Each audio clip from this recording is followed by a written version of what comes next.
Equilateral triangle है, इसकी length है एल, इक्विलेटरल ट्रायंगल लेंथ है एल, ये कोई रीजन है, ऐसे इनफाइनाइट रीजन है, यहां तक कोई मैग्नेटिक फील्ड नहीं है, इधर ढेर सारी मैग्नेटिक फील्ड है, यूनिफॉर्म मैग्नेटिक फील्ड है, कोई दिक्कत नहीं, टाइम के साथ चेंज वगैरह कुछ नहीं हो रही, समझ में आ रही बात?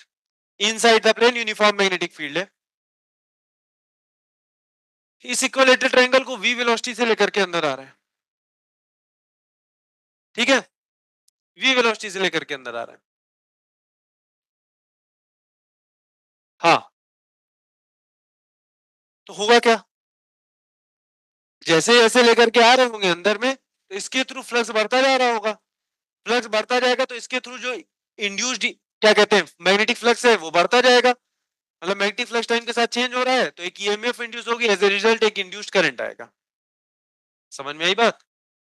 तो किसी पर्टिकुलर टाइम टी पे, किसी पर्टिकुलर टाइम टी पे, जनरल टाइम टी की बात कर रहा हूं मैं, कुछ ऐसा दिखाई देगा ये, थोड़ा बहुत अंदर चला गया होगा ये इधर के, हाँ, ईएमएफ की वैल्यू निकालनी है, इंड्यूस्ड करंट की वैल्यू निकालनी, equilateral triangle,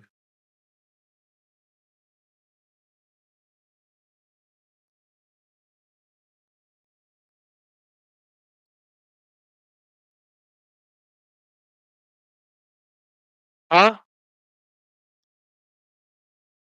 √3/4 a²,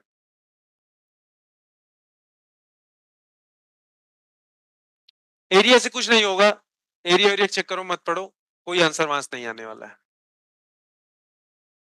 equilateral triangle length L, v velocity से, v कांस्टेंट है, कांस्टेंट वेलोसिटी से एक मैग्नेटिक फील्ड रीजन में आता जा रहा है, सही बात है, तो भाई शुरुआत में तो मैग्नेटिक फ्लक्स जीरो है तो कोई इंड्यूस ईएमएफ नहीं रहेगी, जैसे जैसे ये अंदर जाएगा इस इक्विलेटरल ट्रायंगल के थ्रू मैग्नेटिक फ्लक्स बढ़ेगा, बढ़ेगा तो एक ईएमएफ इंड्यूस, एक ईएमएफ इंड्यूस हो जाएगा और एक करंट प्रोड्यूस हो, इंड्यूस्ड ईएमएफ की वैल्यू बताओ, इंड्यूस्ड करंट की सर वैल्यू बताओ, हाँ भाई सर विराज बोलो, बोलो, मैग्नेटिक फील्ड की वैल्यू क्या दी है?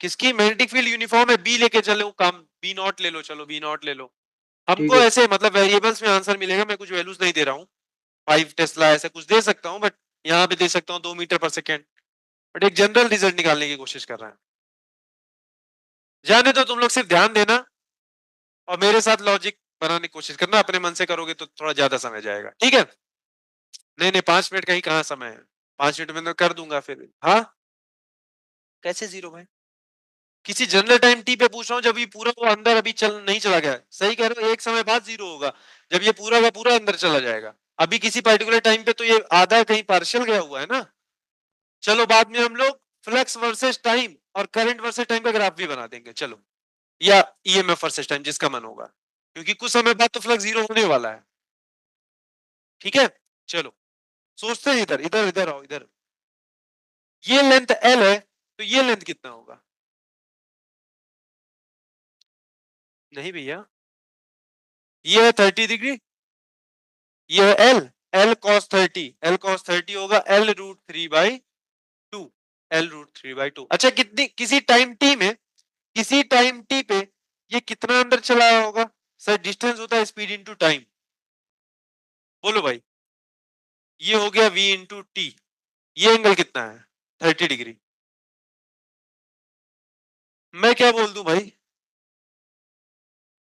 इसको मैं बोल दूं y, इसको भी बोल दिया y, मैग्नेटिक फील्ड है बी नॉट, किसी भी टाइम टी पे फ्लक्स की वैल्यू होगी b इंटू ए, यही तो होगी, बोलो, b की वैल्यू तो मैंने बी नॉट दे करके रखी हुई है, एरिया क्या होगा, एरिया इसका देखो, इसको मैं लिख सकता हूं हाफ, बेस कितना है 2y इंटू हाइट, हाइट कितनी है vt,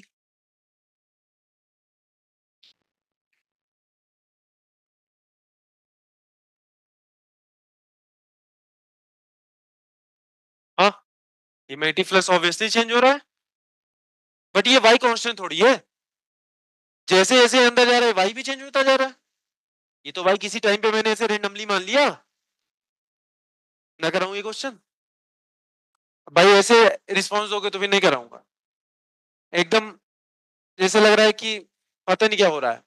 देखो बात को समझो, मैंने किसी रेगुलर रैंडम टाइम पे ले लिया, ये डिस्टेंस आएगा स्पीड इंटू टाइम, ये हो गया v इंटू टी। अब मैं चलो इस डायग्राम को यहाँ पे इधर देखो, ये y है, ये है 30 डिग्री, ये v इंटू टी है। हाँ ये बना दिया मैंने, ये वाला ट्रायंगल, ऊपर वाला राइट एंगल ट्रायंगल। ये y तो किसी रैंडम टाइम पे है, जैसे जैसे टाइम बढ़ेगा ये अंदर जाएगा तो ये y भी चेंज होता चला जाएगा। तो y खुद ही टाइम का फंक्शन है, y खुद ही टाइम का फंक्शन है, तो हमको निकालना पड़ेगा y किस तरीके से टाइम का फंक्शन है। उसके लिए क्या करेंगे, इसी ट्रायंगल में ध्यान देखो आ जाएगा। बेस हमको पता ही है, ये एंगल हमको पता ही है, परपेंडिकुलर पता है, तो परपेंडिकुलर और बेस को कौन सा ट्रिग्नोमेट्रिक रेशियो डील करता है, tan डील करता है। तो tan 30 degree is equal to perpendicular है y अपॉन बेस कितना है v इंटू टी। y क्या आ जाएगा, v t tan 30 की वैल्यू थी 1।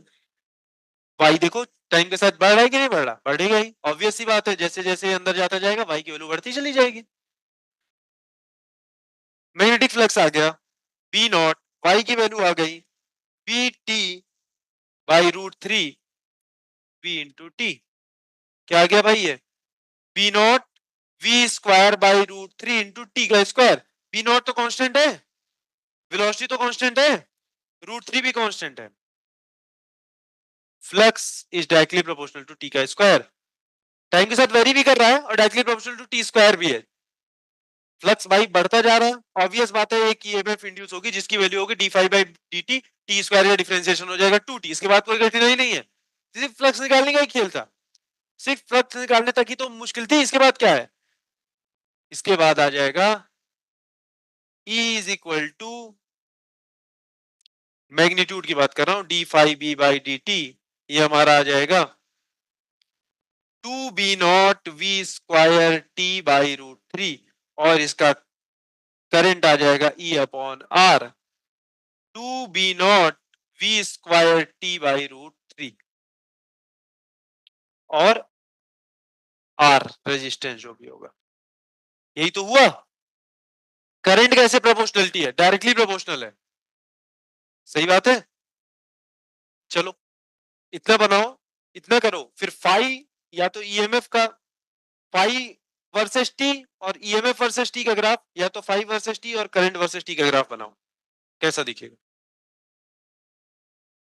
और भी सोचना है इसके बारे में, और किसी टाइम टी पे ये डिस्टेंस ट्रेवल कर चुका होगा स्पीड इनटू टाइम वीटी, इस छोटे वाले ट्रायंगल की जो हाइट आ गई वीटी आ गई, ये बेस इसका मैंने वाई माना, इसका ये वाला पोर्शन, ये टोटल हो जाएगा 2y। तो एरिया ऑफ किसी पर्टिकुलर टाइम पे तो यही ट्रायंगल फ्लक्स के अंदर मतलब मैग्नेटिक फील्ड के अंदर है ना, इसी एरिया से तो मैग्नेटिक फील्ड पास हो रही। सुनो एक मिनट, किसी पर्टिकुलर टाइम पे तो सिर्फ इस एरिया से ही तो फील्ड पास हो रही, किससे पास हो रही, बाहर वाले से नहीं। इसका एरिया में निकाल सकता हूं, क्या होगा भाई, half base into height, half base कितना है 2y, हाइट कितनी है vt, अब बी तो मैग्नेटिक फील्ड तो बी नॉट बोल ही रखा था, बोलो। बट इसकी दिक्कत यही है कि किसी एक रैंडम टाइम पे जैसे जैसे टाइम बढ़ेगा ये भी बढ़ता चला जाएगा, ये वाली चीज भी बढ़ती चली जाएगी, ये वाली चीज भी बढ़ती चली जाएगी। मेरी जो फ्लक्स आया है b naught y v t, but y is also function of t, वो जानने के लिए कि वाई टी पे कैसे डिपेंडेंट है, मैंने इस छोटे वाले ट्रायंगल को देखा। tan 30 डिग्री निकल के आया वाई अपॉन वी टी, यहाँ से y आ गया vt बाई √3, y की वैल्यू वहां पे रख दी, मुझे फ्लक्स मिल गया as a function of time. यहाँ से इसके बाद तो कुछ नहीं, डिफरेंशिएट करा, ईएमएफ मिल गया, रेजिस्टेंस से डिवाइड किया, करंट मिल गया। करंट का डायरेक्शन बताओगे कैसा, क्लॉकवाइज क्यों होगा, एंटी क्लॉकवाइज होगा। मैग्नेटिक फील्ड कैसी चाहिए, बाहर, क्यों, क्योंकि फ्लक्स बढ़ रहा है, फ्लक्स को घटाने के लिए मैग्नेटिक फील्ड इसकी आएगी बाहर की ओर, जिसके लिए करंट हो जाएगा एंटी क्लॉकवाइज, इस तरफ से करंट फ्लो होगा। चलो हाँ, अब मैंने बोला कि phi versus t, flux versus time का ग्राफ बना के दिखो। तो फ्लक्स का फॉर्मूला देखो क्या है यहाँ पे तुम्हारे सामने, फ्लक्स का फॉर्मूला है हमारे सामने b naught v square √3 t square.